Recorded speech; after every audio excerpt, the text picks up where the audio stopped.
Opening credits. Anxieties of a Young Mother. Written by Gilbert Adimora. Narrated by Kayla Ray.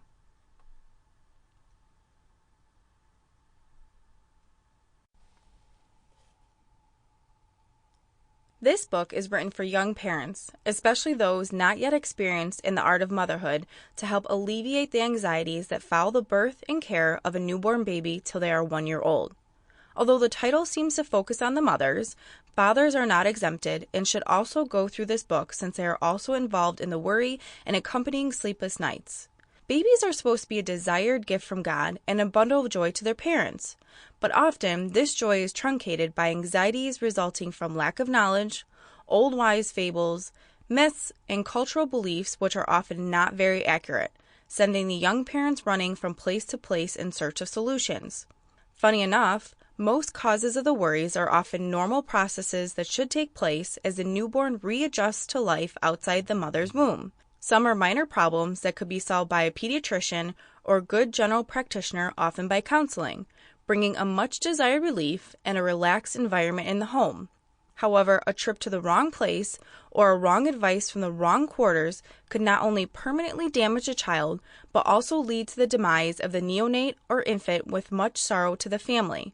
The facts in this book are put together to help these young parents acquire the knowledge they need for the handling of their newborn babies, reduce anxiety, and apply appropriate measures that will help the babies enjoy a healthy beginning in life.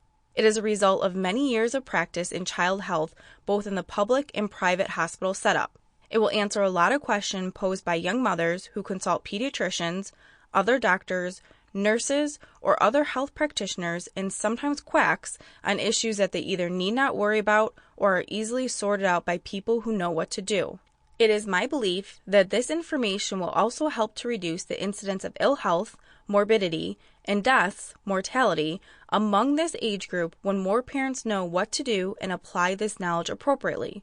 Mothers will also experience less anxiety, especially as some mothers run high blood pressures after delivery. Any knowledge or interventions that will bring less anxiety during this period should therefore be most welcome. Transition between pregnancy and birth. The period between pregnancy and childbirth is usually full of anxiety, understandably so for several reasons. Labor has always been seen as a period when the life of an expectant mother hangs between life and death.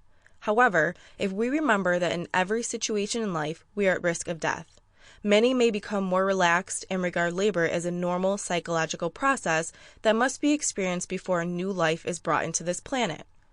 In the womb, the baby's source of life, calories, proteins, fluid, oxygen, and some other necessities of life are supplied by the mother.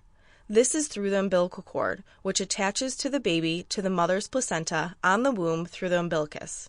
The umbilicus has a network of vessels, arteries and veins, which transport these nutrients to the baby and also gets rid of the byproducts from the baby in the reverse direction to the mother's system.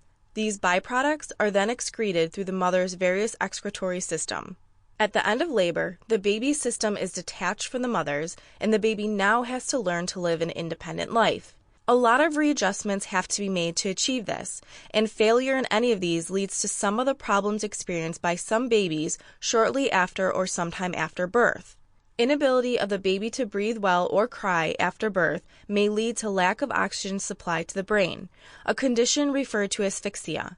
Asphyxia can also affect the kidneys, the heart, and many other organs of the body.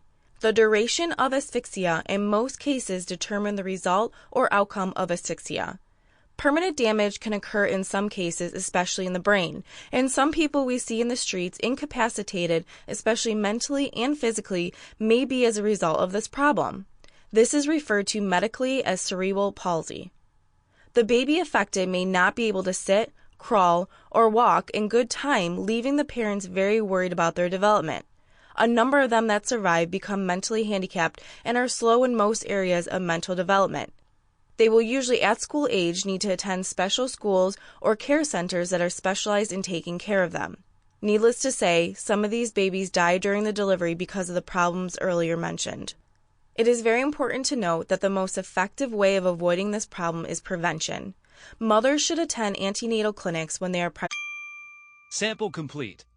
Ready to continue?